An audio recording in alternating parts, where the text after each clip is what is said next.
quick recap. Federation timecop Braxton tries to kill Voyager for allegedly causing a space-time kaboom in the 29th century, which destroys Earth's entire solar system. Voyager stops him but gets sucked into a time wibbly along with him as a result, spitting Voyager out in 1996 and Braxton out in 1967. A tattoo hippie in 67 finds Braxton's timeship before he does and uses the tech to make himself a multi-billionaire tech bro. He also has a nerd at a local observatory keep an eye out for signals related to time travel, without her knowing what she was looking at, so he could tell if anybody came for the ship and, by extension, him. Which is how he knew about Voyager turning up in 96 to try and figure out what's going on, reclaim the ship, restore the timeline, and maybe kick Braxton in the balls for causing all this in the first place. Oh, and Voyager doesn't even cause the space-time kaboom that Braxton tried to kill them for. It's Braxton's own ship, probably if Tattoo Hippie tries to launch it without resetting a science thingy on it. The kaboom is also destined to destroy Voyager, by the way, so that's not ideal and we should probably prevent it.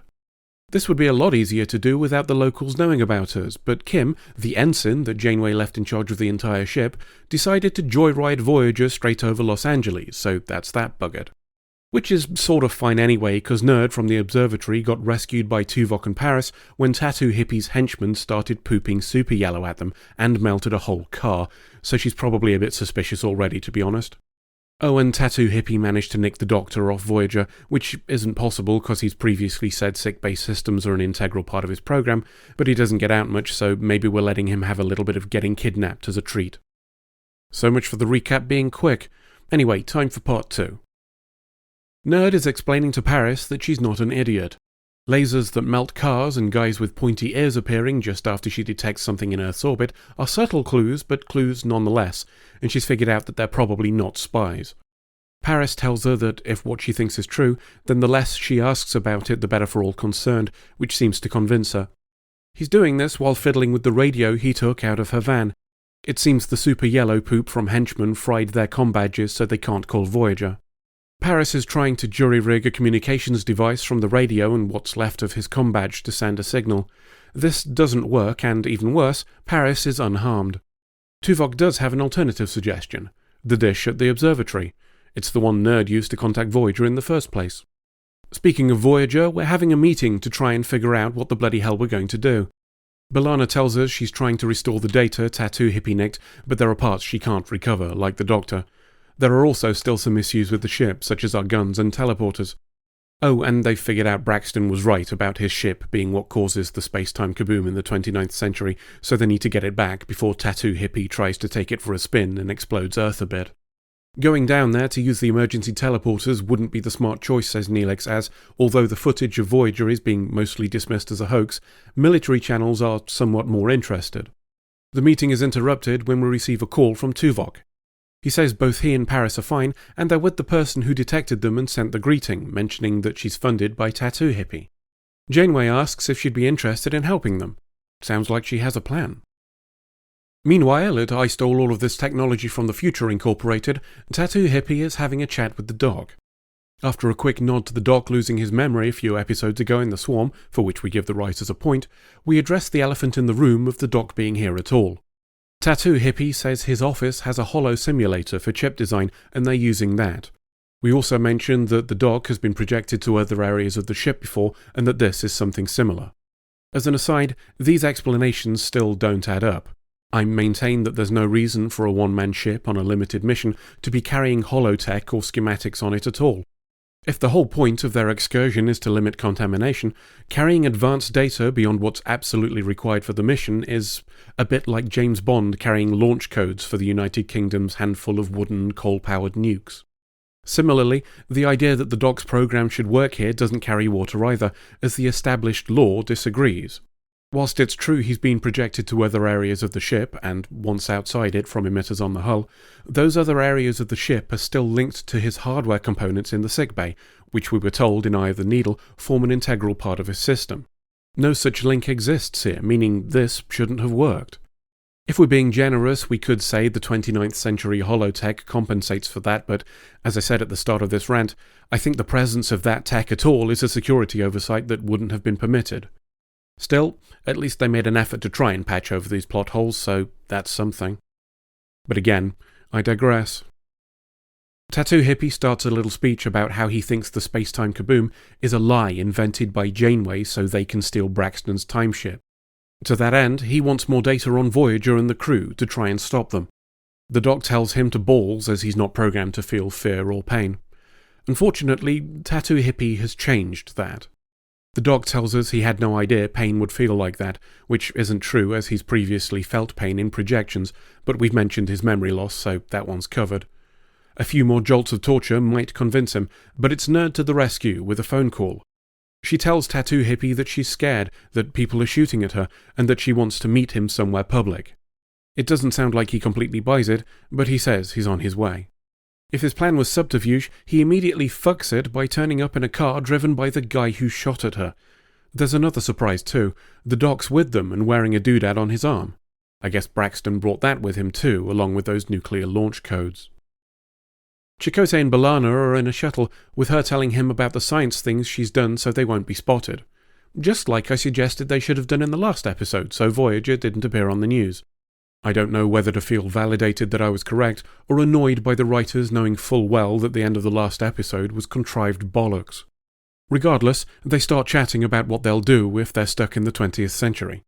Curiously, Chakotay's idea seems to involve secretly integrating into Earth's society, which feels like a great way of fucking the timeline to me rather than, I don't know, nipping off to the nearest inhabitable planet and starting a colony. I guess he thinks the Prime Directive doesn't apply to humans for some reason. Paris gives them a call and lets them know the Doc is down here too, but there's no time to worry about that. Nerd meets Tattoo Hippie who threatens to kill the Doc if his friends don't come out. She feigns ignorance and he seems to buy it, so we all make our way to the waiting car. Nerd's concerned by this as it looks like the original plan was to go to her van and teleport Tattoo Hippie out of it there. Nerd rolls with it though and goes to the car where she recognizes Henchman as the guy who tried to kill her, but he says it's fine, so she drops it. We all climb inside just as the shuttle tries to teleport Tattoo Hippie away. Doc tells Nerd to run for it as he grapples with Henchman, so she scarpers. B'Elanna says there's a problem with the teleport and something on the shuttle kabooms, but Tattoo Hippie disappears anyway. The Doc overcomes his Hippocratic oath and twats Henchman in the face before legging it himself. Henchman decides he isn't getting paid enough for this shit and drives away, perhaps because he knows he'll get good money for a car that can magically close those two open doors. Our group on the ground meet up to check everybody's okay, and the Doc tells them he now has a mobile emitter, just in case any viewers hadn't figured it out yet. Things aren't quite as good on the shuttle. They've got Tattoo Hippie in the teleporter's RAM, but they can't get him out, and it's causing failures in other systems.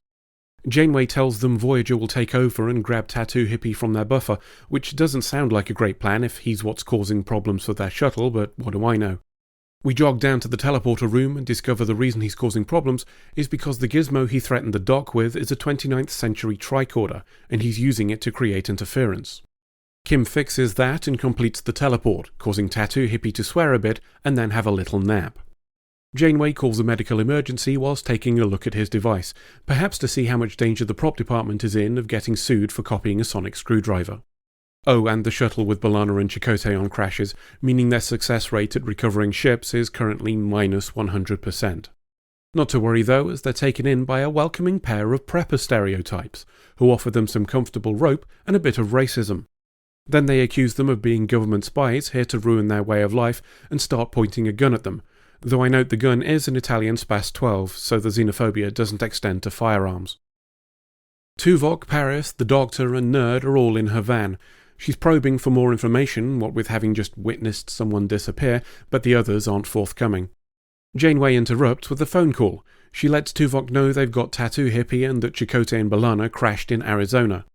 The new plan then is to split up, with Tuvok and the Doctor going to Arizona, while Paris visits I Stole All of This Technology from the Future Incorporated to deal with things there. While they start work on that, Janeway's having a chat with Tattoo Hippie. He gives a bit of a rant about how he's really doing all of this not to become obscenely rich and powerful, but for the betterment of humanity.